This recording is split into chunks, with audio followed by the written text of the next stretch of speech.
happened in a quiet suburb where snow piled neatly on front lawns and every house on Winterberry Lane glowed with Christmas lights. This was the kind of neighborhood where residents prided themselves on festive displays. Santa inflatables, candy cane fences, and twinkling bulbs illuminating the December nights. On December 21st, just 4 days before Christmas, a 7-year-old girl named Elise vanished without a trace. Elise was the kind of child who loved the holidays more than anything. She wore reindeer sweaters, counted down the days to Christmas Eve, and drew pictures of Santa's sleigh on construction paper. Her parents, Mark and Dana, had moved into their cozy ranch-style home that autumn, excited to raise their daughter in a safe, family-friendly neighborhood. They settled into a routine. Dinner at 6, a few cartoons, then tucking Elise into bed beneath glow-in-the-dark snowflake decals on the ceiling. With Christmas so close, the family had a tradition of driving around to see the neighborhood lights. On that particular evening, they planned a short drive after dinner. The sky was dark by 5 o'clock, and soft flakes drifted down, dusting the sidewalks. Mark told Dana he'd take Elise out for a quick errand first. He needed to pick up a special Christmas present he'd ordered from a local craftsman. A gift he said would be extra special.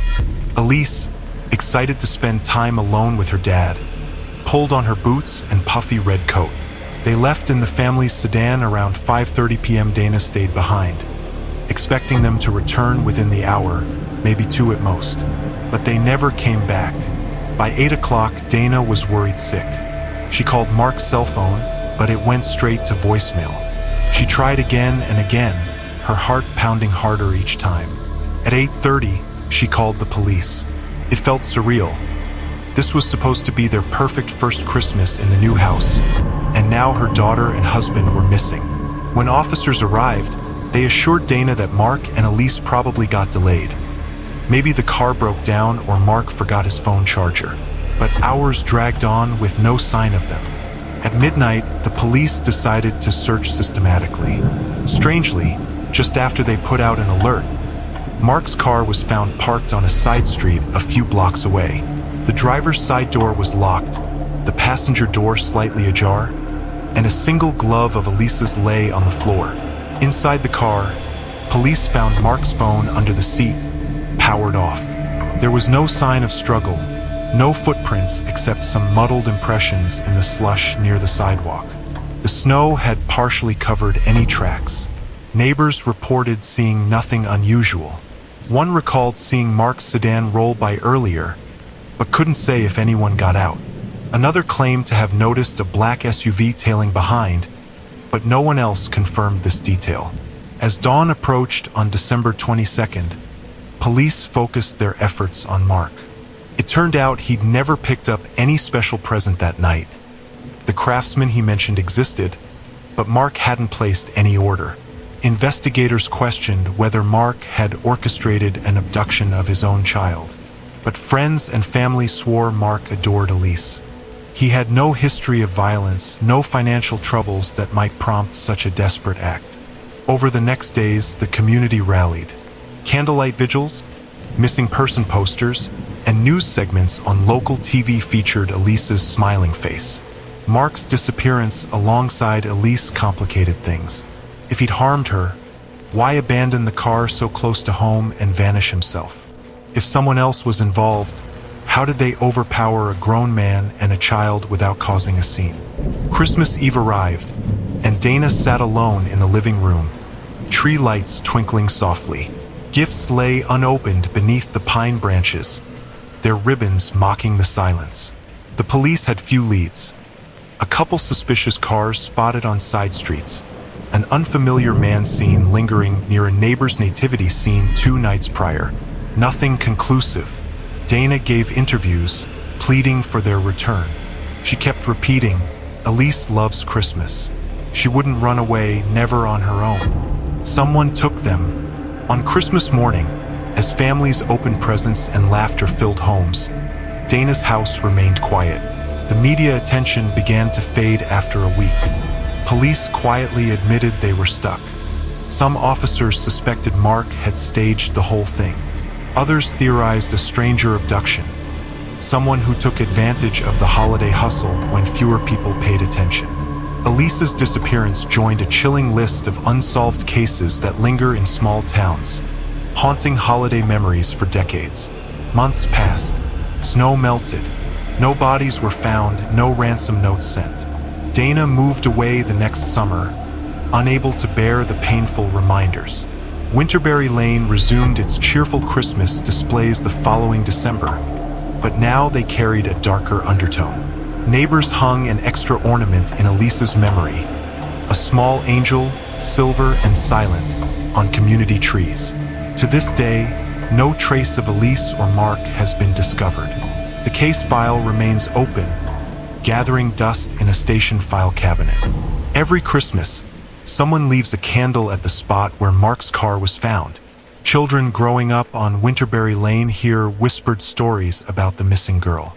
And when the snow falls, some claim they see tiny footprints fading into the darkness, as if Elise still wanders, lost and longing to come home. The ice skates under the mistletoe.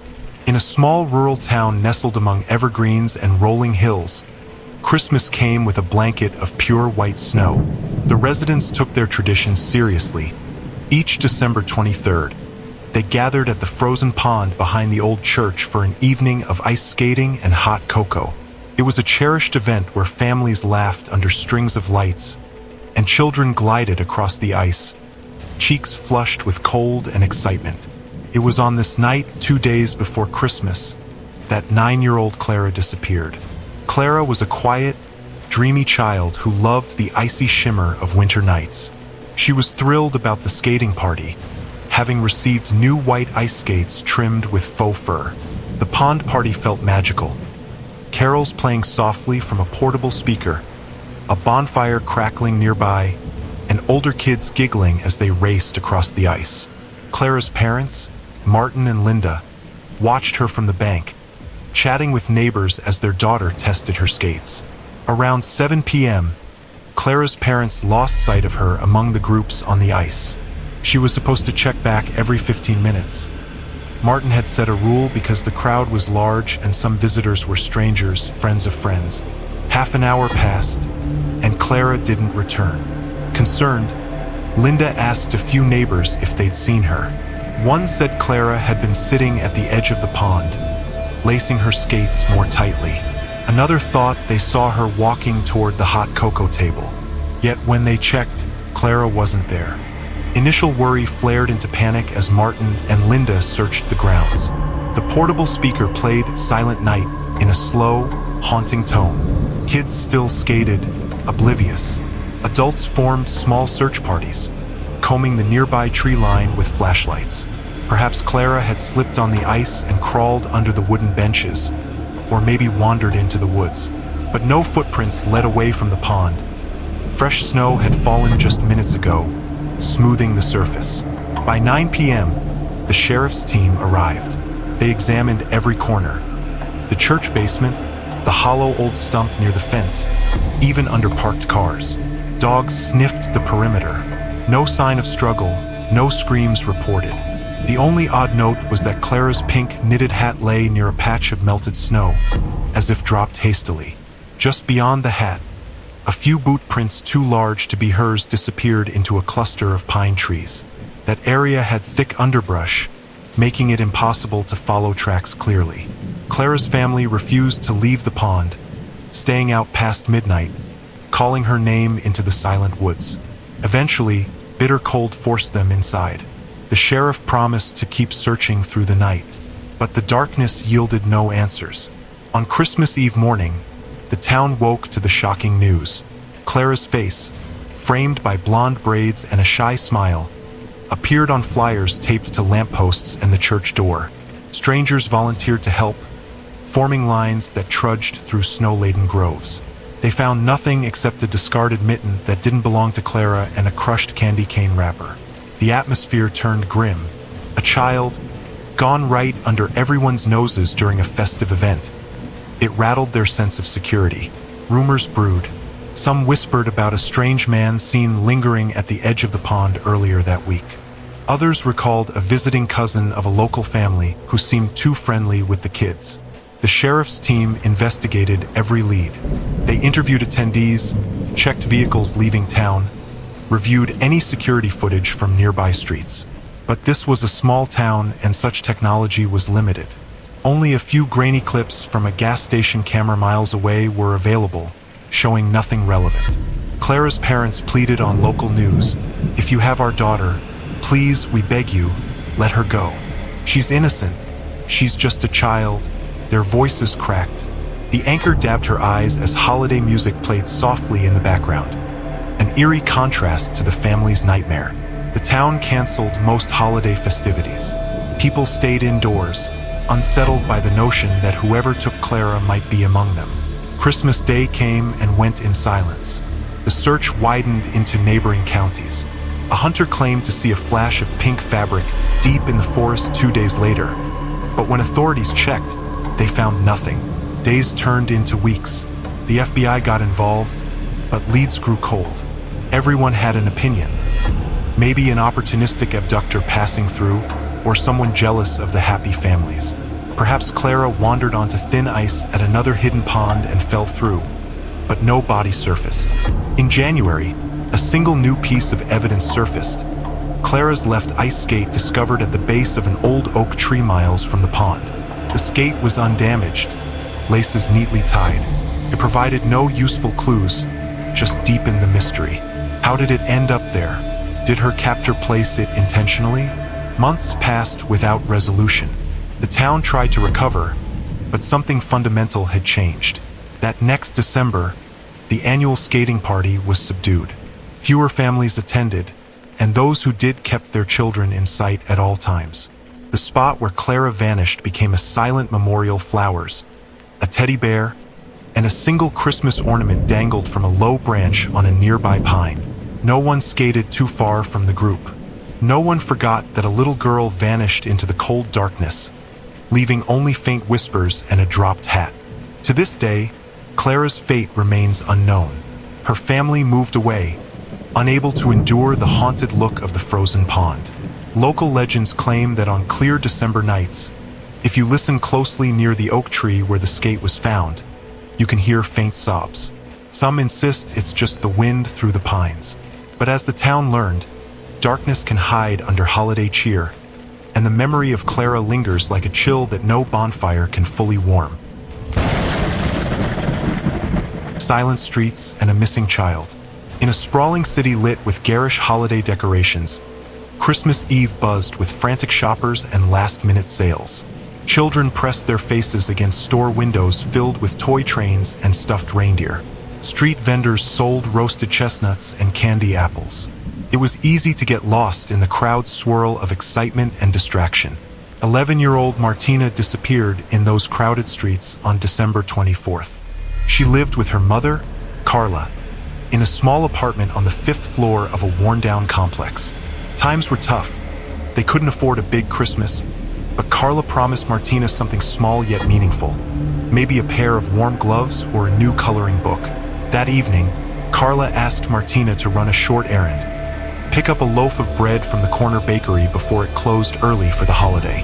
Martina, responsible beyond her years, put on her old yellow scarf and ventured outside into the bustling avenue. The bakery was just 2 blocks away, and she'd done this errand many times. Crowds surged around her as people rushed home. Martina had a friendly relationship with the baker, Mr. Alvarez, who always saved a loaf for them. She promised her mother she'd be back in 15 minutes. But 20 minutes passed, then 45. Carla grew anxious. She ventured out herself, trudging through shoppers loaded with gift bags. When she reached the bakery, Mr. Alvarez said Martina never arrived. Carla's heart sank. She searched the block, called Martina's name into the busy air. No answer. Frantic, she alerted a nearby officer directing holiday traffic. The police responded quickly, but in a city this large and chaotic on Christmas Eve, a missing child could vanish easily. They interviewed street vendors. One thought he'd seen a girl in a yellow scarf dart around a corner. Another claimed she saw a young girl talking to a tall man wearing a red parka near the bus stop. None were entirely sure. By midnight, the crowd thinned as families went home. The neon Christmas lights still blinked, reflecting on wet pavement.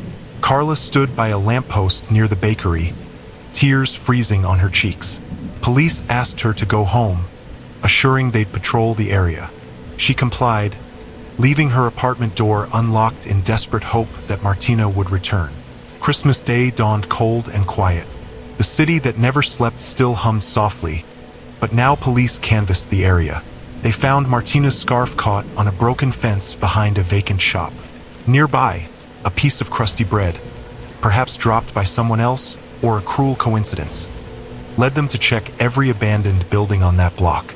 They discovered recent footprints in a dusty alley, but they were smudged and unidentifiable. Carla's pleas went out on local news. She held up a photo of Martina, smiling shyly, a gap in her front teeth. The anchor urged anyone with information to call. A handful of calls came in. Someone reported a suspicious car idling behind the bakery just before closing. Another recalled a woman in a dark coat tugging a child who resisted, but the witness wasn't sure if that child was Martina. Days stretched on. The holiday mood soured. Carla refused to put away the sparse Christmas decorations, hoping against reason that Martina would return, wide-eyed and hungry. Police considered various suspects. Could Martina's estranged father have taken her? He lived in another state and had a solid alibi. A registered offender 2 blocks away was questioned. His apartment searched. Nothing found. Surveillance footage from a jewelry store's camera captured a fleeting image of a girl resembling Martina walking alone at 6:12 p.m., heading east, away from the bakery. But the figure blurred in the low light. After that, no trace. As the city returned to normal after the holidays, Martina's case grew colder.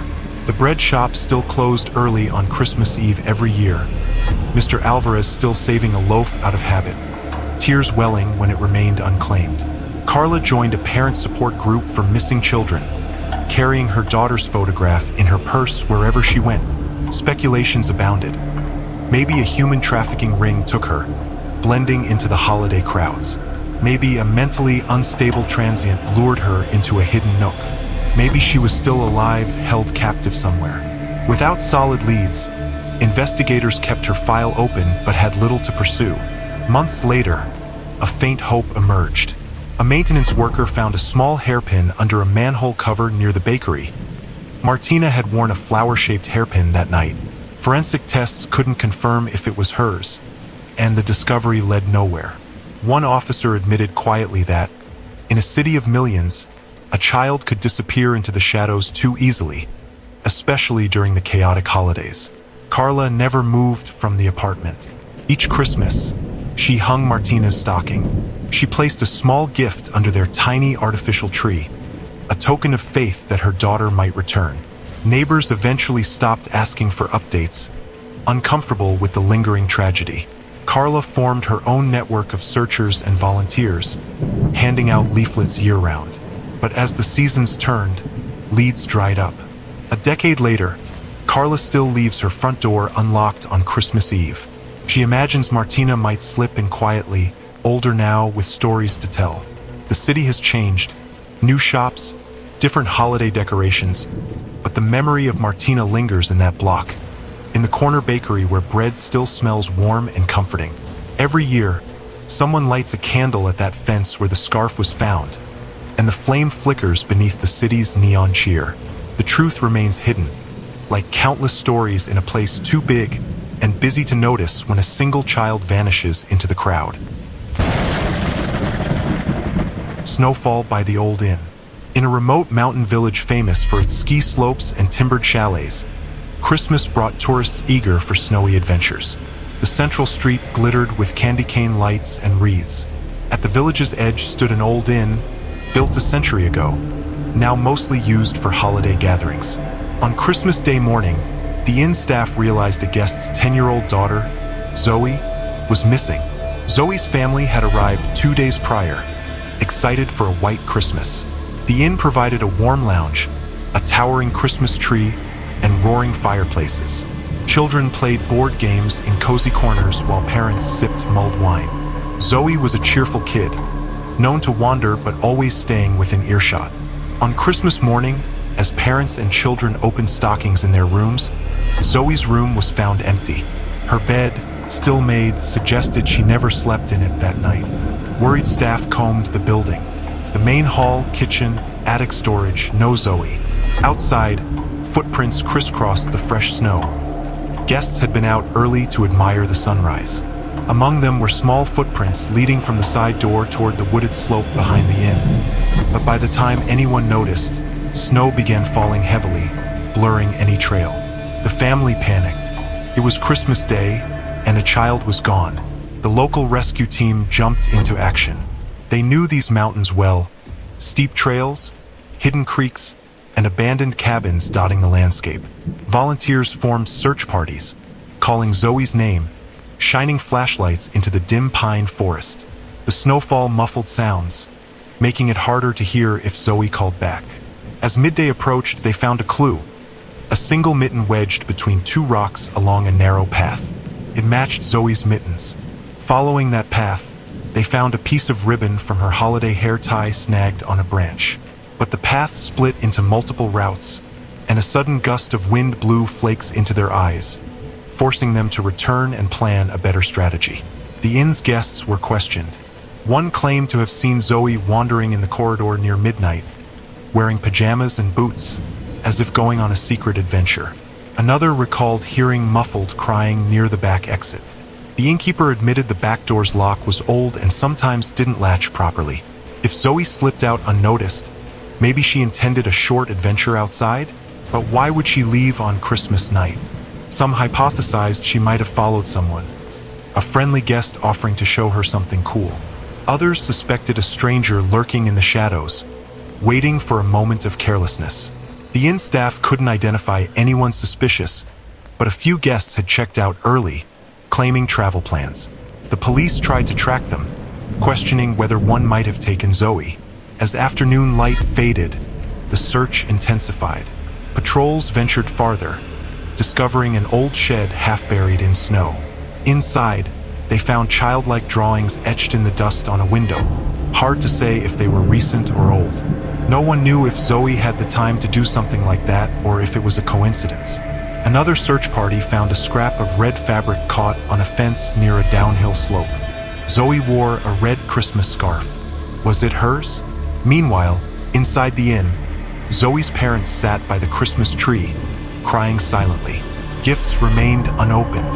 The staff lowered their voices, and the guests huddled, anxious and helpless. The cheerful holiday tunes playing softly in the background sounded hollow and cruel. Night fell again, and the temperature dropped sharply. Rescue teams knew that if Zoe was alone outside, time was critical. Dogs tried to pick up a scent but struggled in the deepening snow. The forest was silent except for distant wind and creaking branches. By December 26th morning, hope began to wane. More officers arrived from a neighboring town, and news crews showed up. Cameras panned over the inn's festive decorations, contrasting with the grim situation. The reporters interviewed the parents, who pleaded tearfully for anyone to come forward with information. That afternoon, a breakthrough. A hiker who'd been out early Christmas morning remembered seeing a young girl near the trailhead parking lot. She seemed confused, as if looking for someone. The hiker assumed she belonged to another family and paid little attention. That parking lot led to multiple trails, some gentle, some dangerous, and it wasn't monitored by cameras. Police rushed to search the trails from that direction, finding fresh boot prints beneath a shallow drift. But a new snowfall covered them again within hours. By the third day, no definitive evidence surfaced. Zoe's name was added to national alerts. The small village, once brimming with holiday spirit, fell into a grim hush. People removed some of the more cheerful decorations, feeling it inappropriate to celebrate while a girl remained missing in their midst. Speculation spread. Maybe Zoe stumbled upon someone doing something secretive at the inn, stealing valuables or slipping drugs into backpacks, and that person took her to silence her. Maybe she got lost in a sudden dream of exploring the pretty woods under moonlight, got disoriented, and succumbed to the elements. Without a body, no one knew for sure. Searchers expanded their radius using drones and thermal imaging. They found rabbit tracks, a lost ski glove, an empty soda can, but nothing tying directly to Zoe. The parents, exhausted, offered a large reward. Tip lines lit up with pointless rumors. A suspicious couple traveling south. A van seen speeding away early Christmas morning. Each lead fizzled. As the new year approached, the search scaled back. Zoe's face appeared on posters far beyond the village. Train stations, highways, online forums discussing missing persons. The inn resumed normal operations eventually, but guests never stopped asking if this was the place where that girl vanished. It became a somber footnote, a weight the community carried into every subsequent holiday season. To this day, Zoe's fate remains unknown. Her parents return each Christmas to the village, placing a wreath at the edge of the forest. They stand quietly, hoping she might somehow emerge, older and safe. Locals say that late at night, when the Christmas lights are off and only the moon shines on the snowy slopes, you can sense a lingering absence, an echo of the little girl who slipped out into the darkness on Christmas night and never found her way back.